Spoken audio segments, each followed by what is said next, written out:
the community and do the work. Well, let's just very quickly let you guys know what happened. We tried to go to Donald Trump. We tried to go to the president. That feed did not work out. Something went wrong with it, so let's take you back to listening to Senator Kamala Harris speaking at the South Carolina Democratic Convention. Here she is. The fighters who have always fought for the conscience and for the morals of our country, those great civil rights fighters. You have had fighters past and present. Just last week, we commemorated the 4-year anniversary of the Emanuel 9, recognizing those heroes and the sacrifice and the fact that still there is so much to fight for in our country. We look at the great heroes and the leaders who have come out of South Carolina, the Friendship 9. We look at the Orangeburg protesters, and we know they believed in a nation. They believed in a nation of equality where everyone counted. They were deep of faith. They understood what can be, unburdened by what has been. And it is upon their shoulders that we now stand, charged with the duty and the responsibility of understanding what can be and fighting to get there. That is our responsibility. And you know, I was raised in a family of civil rights fighters. I was raised in a community where we were taught, don't you hear no when they say it? Know where we are and know and see the vision and be deep of faith in knowing that you can see what maybe others can't see, but you can help them get there. You can help them get there, but it will take a lot of work. It will take a lot of work. So I stand before you as a candidate for President of the United States, prepared to do the work of helping our nation see what can be, unburdened by what has been, and see the vision of the future, respecting our past. I know that we have in this White House a president who says he wants to make America great again. Well, what does that mean? Does that mean he wants to take us back to before schools were integrated? Does that mean he wants to take us back before the Voting Rights Act was enacted? Does that mean he wants to take us back before the Civil Rights Act was enacted? Does he mean he wants to take us back before Roe v. Wade was enacted? Because we're not going back. We're not going back.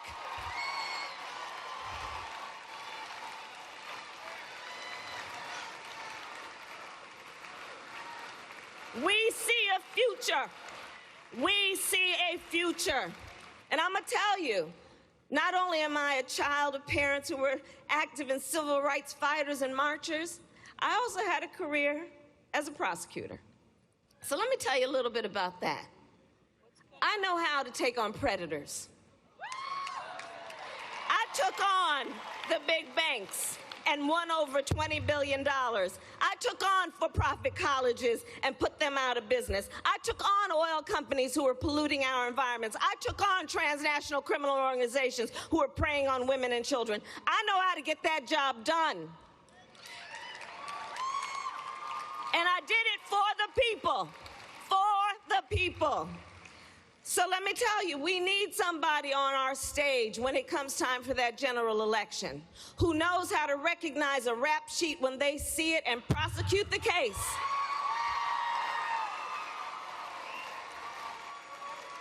So let's read that rap sheet, shall we?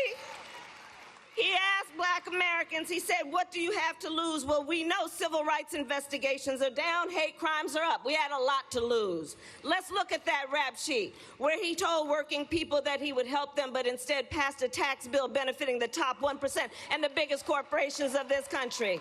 Said he would help the farmers, but passed what I call the Trump trade tax, Trump trade policy by tweet, and now we got farmers who have soybeans rotting in bins and auto workers who may be out of their job by the end of the year.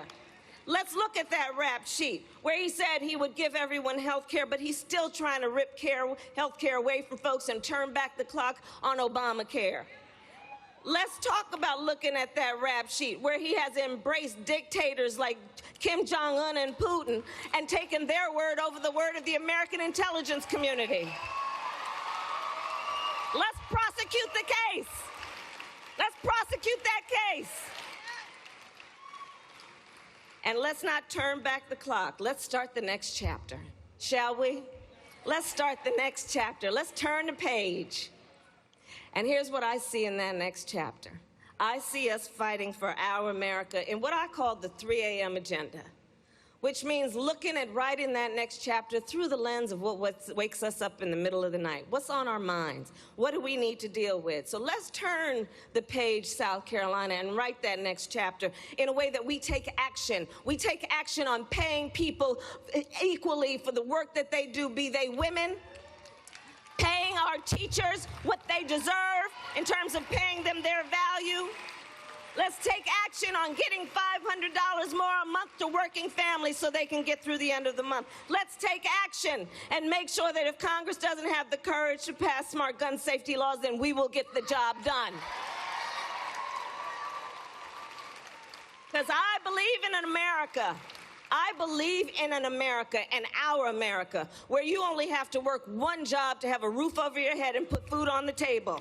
I believe in an America where teachers are paid their value. I believe in America where no politician tells a woman what to do with her body. I believe in an America where health care is a right and not a privilege for just those who can afford it. I believe in an America where children do not have to fear going to school for fear of a mass shooter. I believe in an America. I believe in an America where we have a president who understands the greatest strength and the greatest power any one individual can have is not to beat people down, but to lift them up. So I'm here to ask you for your support. Thank you, South Carolina. All right. All right, Kamala Harris, Senator from California, first to speak at the South Carolina Democratic Convention. Jason Johnson, what struck me, I wrote down, who are we? We are better than this at the top. And then I wrote down, let's prosecute the case. It feels like a lean in to what some people think is a problematic background, but what is really her best case for taking on Trump. Who was this? I've never seen this woman before. As they say in Florida, who that is? Who that is? Okay, that was the best Senator Harris I have ever seen. I have seen her at networks. I have seen her appointed. This is the best speech she has ever given. And I am not easily impressed. No, you're not. She called the president a predator. She said he got a rap sheet. It was brilliant. I am shocked and amazed. If this is the Senator Harris that we see at the debate next week, Biden's in trouble. And here's the thing, Ms. Gilda Cobb-Hunter. Kamala Harris, being a prosecutor, has been her defining brand in a negative way. This was it in a very positive way, because you can see her getting up on that stage with Donald Trump and prosecuting him live on television. I'm with Jason. Who that? Hey, prosecutor with a passion.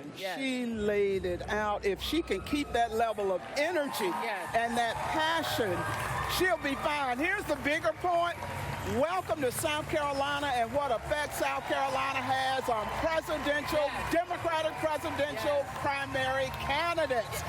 We roll like this and we bring out the best in all of them. She did a great job. I hope she can maintain it. I think we'll see her moving up in the polls as a result of this speech. Let's look at this poll a little bit, Jimmy. Kamala Harris has been very steady at about 8% in the polls, and she's just chugging along. She has a huge organization here. She's got a strong organization here, a good shot in this primary. What do you think of what she just did? I'm not surprised. I watched those Senate Judiciary hearings, and that was that on steroids, but I knew the steroids were there because anybody who knows Kamala Harris knows she's got it. The question is, when does she use it? She talked about law and order, and she took it off the table for the Republicans. We now have an African-American woman who's got brains, who's good-looking, all those things, and guess what she just did? She said to the Republican Party, you don't get to be the party of law and order anymore. We do. And she almost blatantly referred to the president as a predator, which he is a predator. And so, okay, let's go prosecute the predator.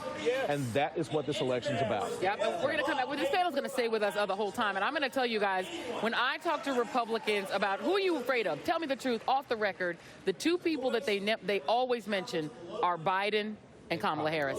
We have some breaking news right now really quickly. As we mentioned earlier, Donald Trump did speak about Iran on the White House North Lawn this morning. Let's take a listen to a little bit of that.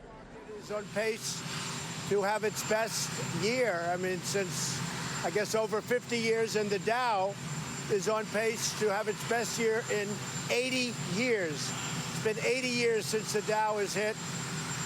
Tariffs are obviously doing very well because we're taking in billions and billions of dollars from China.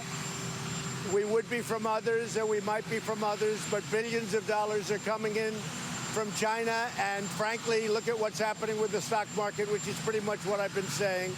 Also, an article came out this morning that the tariffs are having very little effect on costs going up, and in some cases, no effect.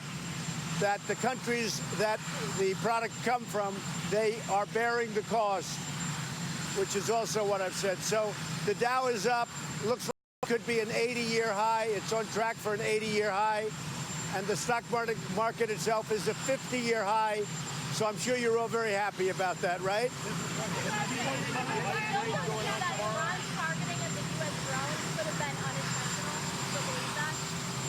I don't know, unintentional or not. It was probably intentional, as I said. But regardless, they targeted something without a person in it, without a man or woman, and certainly without anybody from the United States in it. So we want to be proportionate. We're getting a lot of praise for what I did.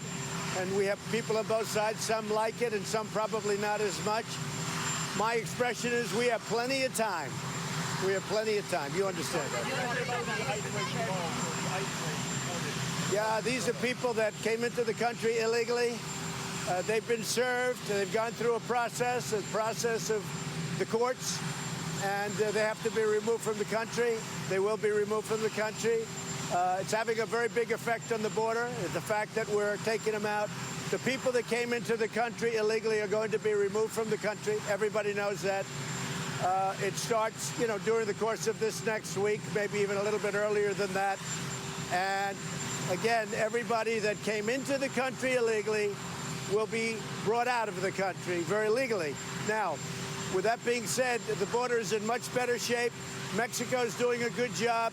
We need Congress to fix the loopholes and fix asylum, and we will have the cleanest border there is. We don't know. We'll see. We'll see.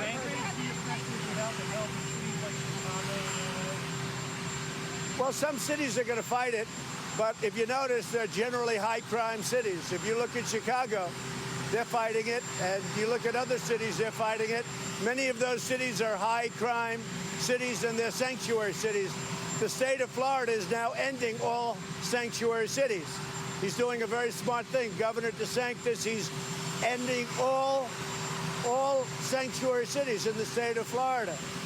And I'll tell you, Governor DeSantis has been fantastic. He's right on the ball.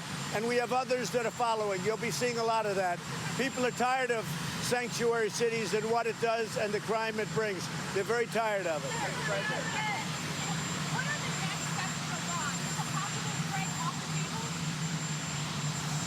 Well, we'll see what's with the... All right, fresh off of her speech at the South Carolina Democratic Convention, Senator Kamala Harris joins me here on set. Senator, well-received speech. You got to go first. I think you did a pretty good opening round.